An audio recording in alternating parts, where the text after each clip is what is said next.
After Lloyd is able to finish his mission in the Merman Kingdom, a window notification pops up about the first core material. Looking at it, in his mind, the blueprint of the Truth Jewel, 80 Aroa. When I clicked on the Tauranga, one of the core materials, I was able to see a screen of information. The great war between races that happened during mythical ages, and the war who would possess the 80 Aroa. At the very crucial moment, a certain mermaid asks the Truth Jewel a certain question. It was probably a question about how to win the battle, but the giants, who were as big as trees, destroyed it, and various races began to take the debris as their spoils. A certain giant carried the Tauranga into the land. While the giant built a kingdom and ruled over humans, a rebellion soon occurred that drove him out. Then the humans built their own castle. At that time they used Tauranga, which the giant had held, as the foundation of the castle, and that is currently right below the Magentano castle. Moving on, a new banquet was held in the Magentano Kingdom. A lot of envoys and noble was sent to look and attend the banquet of the strongest kingdom. A while ago the banquet was destroyed after the attack of the bone dragon. The fat noble said, "I have no idea what on earth is the Queen of Magentano is thinking." Another noble replied, "Yeah, the same here for me." The noble added, "She tried to scare us using the banquet she hosted previously, but got utter humiliated when the bone dragon caused a great mess. She sure looks confident. Does she think we would be deceived by her confident appearance?" Another noble said, "What? Did they defeat the bone dragon by themselves? The level of lying and bluffing is truly on an emperor's level." Then both of them start laughing. But while these nobles were talking about Queen Alicia, Lloyd is listening to their conversation. Lloyd smiled and called Yang Yang to come over there. Then they felt a strong wind in the whole area. This even caught the attention of the fat noble. He saw Yang Yang flying, approaching the place where the banquet was held. The fat noble was pointing over it. He was sweating and shouted that the bone dragon is approaching them. As soon as Yang Yang landed, a large smoke appeared and the people started panicking. They did their best to run away from Yang Yang. On the other hand, Lloyd, who was the father of Yang Yang, was just standing like a proud parent should be. Lloyd proudly said, the bone dragon seems a little strange." Then all of the people, including the fat noble, stopped running and tried to look back to see the situation. The queen didn't even flinch as the bone dragon approached her. She was just standing proud like a queen should be. Yang Yang slowly approached his head into the queen. Yang Yang sits like a dog and barks like a very friendly pet. Lloyd looks happy to see his dragon son well trained and follows what he has been told to do. On the other hand, the delegates were quite shocked to see what happened. Queen Alicia raises her hand and starts patting Yang Yang like a dog. Yang Yang, on the other hand, just stayed in his place while his tongue was out. He was panting like a dog in the presence of the Queen of the Magentano Kingdom. The fat noble, who was sweating in shock, hurriedly orders his man. He said, "Go back to our country and tell them this. Tell them to agree to every request of the Magentano Kingdom has made. Tell them that they possess the power to completely destroy the world if they wanted to. A dragon who has the power to wipe out the whole kingdom is now bowing in the queen's presence." Seeing this, all the delegates and nobles started bowing down to the queen. They said, "We pay our respects to you, great Queen of Magentano." Then Queen Alicia started her speech, which caught Lloyd's attention. Queen Alicia said, "I declare in the name of Magentano that the right and the most meritorious subject will be bestowed upon Lloyd, who made the bone dragon swear its loyalty in Magentano." Other nobles started looking at Lloyd. They were starting to question how was a young man became the most meritorious subject in the Magentano Kingdom, which is a title equivalent to being a royalty. Even Lloyd was shocked about it. In his mind, "She already gave me the authority to tear apart the castle, though she didn't have to go that far." In this large crowd, the queen started looking at Lloyd. Seeing Lloyd, the queen looks at him with adoration and then smiles. Lloyd was sweating and confused about what does that smile mean. On the other hand, Javier, who knows that the look of Queen Alicia is someone who already fall in love. Javier couldn't believe that his master, who has a mythical ugly face that can scare a demon, was able to pull off the queen. The night comes, and Lloyd asks Javier if the queen has summoned him. Javier replied, "Yes. She said she feels like she is lacking in training. It is good timing because there is something that I also want to ask her." Lloyd asks, To ask the queen? What do you have to ask her?" Javier asks, "Don't you feel something from the queen?" With an emotionless face, Lloyd replies, "Yeah, I do. Something like, wow, she is the queen." Hearing that Javier was silent because this bastard who hadn't even experienced having a girl in his lives was as dense as a brick.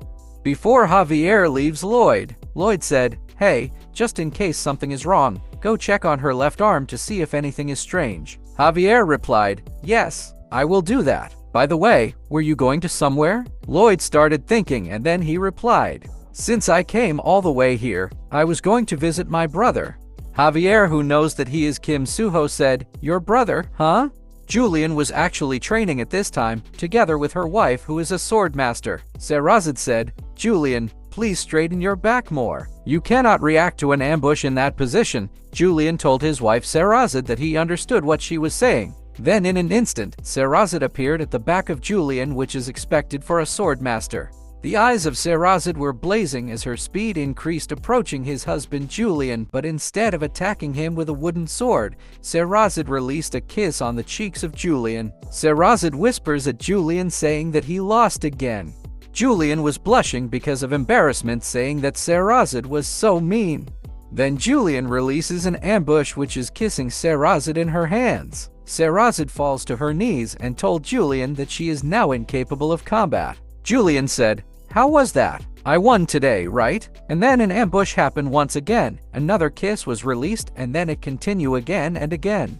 But on the other hand, while these two were doing lovey-dove scenes, Lloyd was hiding and was watching everything they were doing. Since he doesn't even experience to have a girl, so probably he is one of the most bitter person in the verse. Lloyd's face turns into an ugly Sigma face. In his mind, he sure is living a great life in a world that I could experience. Since I am the filthy, ugly, and lonely brother, I will make myself scarce so I won't get on your way.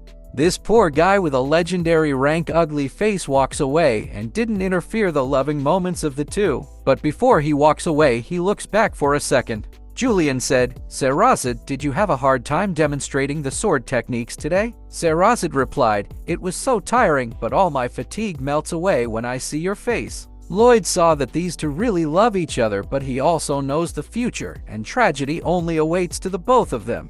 Because of this, Lloyd starts making a promise. In his mind, "You will keep living a life of happiness because I will make sure that it will stay that way." Then the hero left for their own good, but while Lloyd was walking away, there is some shady guy who was mumbling something. He said, "That bastard. It is because of him. Because of that bastard in the academy. If he only didn't do something like that." He continuously mumbles that Lloyd is a packer. He shouted, "Lloyd is a packer," and then run to stab him in the back. There was this guy who walked with confidence inside the academy. He was followed by a lot of students. When he walked into the academy, the students were bowing. He was Lloyd Thanas, the person with the most authority in the Royal Academy. One student whispered to the new student that the guy Lloyd Thanas is the top student this time around. Julian was also on the side bowing to his authority. Lloyd Thanas looks at Julian. In his mind, "I was born a magic genius with exceptional talents, the son of Duke Thanas. How dare he surpass me and become the top student?" Lloyd whispers to one of the students that is under him. He said, "I don't want to see him in school, although I would be okay seeing him around a bit if he was crippled. If he appears in front of me again looking fine, then your family will have to face repercussions." Hearing that made the student shock because of fear from what he heard. The students, professors, and even the dean bowed before him, but right now, he and his father were on their knees in front of the mighty Queen of Magentano. The Queen said, "That is all the corruption and illegal deeds that you, Duke Thanas, and your son had committed." The Queen of Magentano added, "For the crime of insulting my name, Alicia Termina Magentano, I strip you of your title as Duke and confiscate all your assets." After that day, everything went into sheets. In the end, the Duke and Worthrod were tied in the tree. One of the fallen nobles approaches Worthrod with a sword because of anger. He said, "You are the one who destroyed my family that has been around for thousands of years. I will make you pay for it right now. Be thankful that this will only end with your death." And then that noble stabbed Worthrod in the chest that made Worthrod shed for tears. Worthrod was left with a stab of sword in his body, but still he survived. For him, if he was not a genius in magic, he will going to die in there. But the sword slowly slides from his body. Worthrod manages to escape from being tied. On that rainy and dark night, Worthrod lost everything from being stripped by the queen of his title. In his mind, I have lost both my powers, my money. I no longer have anything left. No, I do have one thing that is raging and burning inside within me, a desire for revenge. Going back, Worthrod was about to stab Lloyd at the back. He was cursing and shouting while aiming at him, but Lloyd was able to look back. Lloyd was able to evade and push his hand away from his body. Worthrod was shocked to see that his sneak attack was evaded by the person he hated the most. Then Lloyd, with his ugly smirking face, looks at him and asks him what. Then he rotates his hand like a turbine. At this time, maybe Lloyd became Gear 5 Luffy, rolling his hand at the faster rate. Then Lloyd punched him in the face, which made Worthrod push away. Worthrod was down because of that. He was panting while catching his breath. His mouth was bleeding from the sacred punch of Lloyd. Lloyd asks, "Who are you? Why aren't you saying anything?" "All right then, stay quiet. It is not like I really wanted to know." Lloyd smiled and said, "You are the guy who was expelled from the academy because you did all those mean things, aren't you? It is obvious who you are for someone who is around your age and trying to kill me in this neighborhood." Hearing that made Worthrod angry, and he glares at Lloyd. Worthrod grabs the spill of blood in his hands and throws it at Lloyd, telling him to die. Lloyd was quite alarmed because of it.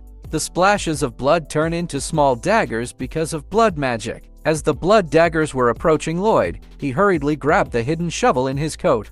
Although it was a sudden sneak attack, Lloyd was able to block and parried down all the blood daggers using his level 99 shovel skills. He then releases a counterattack by punching Worthrod in the face.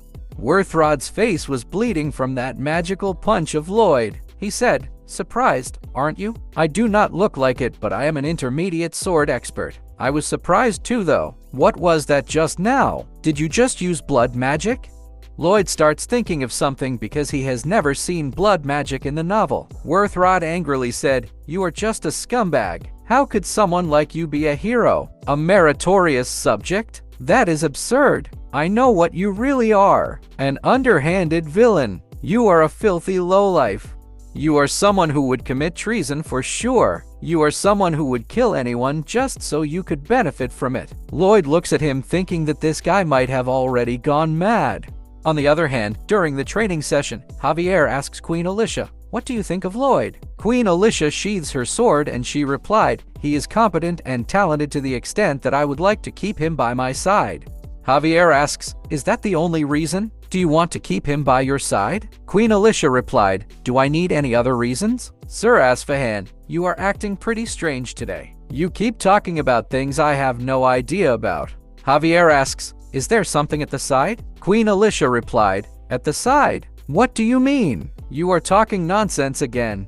Javier said, "No matter how strong a warrior or a hunter is, I think they still need a home where their tired bodies can return to and rest, and they also need someone that would wait for them at home and cuddle them to sleep." After hearing that, Queen Alicia was silent. Maybe she was thinking about Lloyd. But congratulations for Javier as one of the handsome characters who is not as dense as Brick. He knows the feelings of a woman. Going back, at this time Lloyd was very angry at Worthrod that he kept punching him in the head even though this guy was already lying down. Lloyd said, "Crazy brat, what kind of nonsense are you talking about? I will just hit you 30 times then send you to jail, you bastard." Lloyd keeps punching him and he says, "Do you know why I am doing all this? I don't usually get annoyed easily, but you really struck a nerve. 12 times left. 13 times left. Oh, I guess it doesn't sound right. Guess I will start again 29 times. But while Lloyd was talking while beating him, Worthrod, whose hand was shaking, starting to move it and draw some magic circles. Then Worthrod smiled creepily with his bloody face. Lloyd was confused as to why he was making that face. Lloyd was shocked to see that a large amount of blood magic was gushing out from the floor. Lloyd was sweating looking at the top because there is something that is forming from the blood magic that Worthrod cast. Lloyd was starting to curse when he saw that monster that made with blood. He said, "Sheet, that creature looks even uglier than me." While Lloyd was taken aback looking at someone who can compare to his legendary face, that creature attacked Lloyd. On the other hand, while Javier was sparring with Queen Alicia, he felt something strange. Queen Alicia asks, "Where are you looking the midst of our sparring?" Javier said sorry to Queen Alicia for disturbing their sparring session, then he suddenly fly away without even bidding goodbye. Lloyd this time was the one being attacked, but his Superman, Javier Asfahan, came so fast to save his ugly master. Lloyd was being choked by that ugly octopus-like monster and was about to be devoured by it. But Javier was able to arrive on time and without hesitation cut the bloody octopus monster into pieces. Lloyd was able to escape from being grappled and the octopus became a sashimi. At that time, the caster who was Worthrod was also cut down by Javier. Javier was so angry, glaring at Worthrod, who tried to hurt his master. Javier at this time became like Diablo from the time I reincarnated as a slime.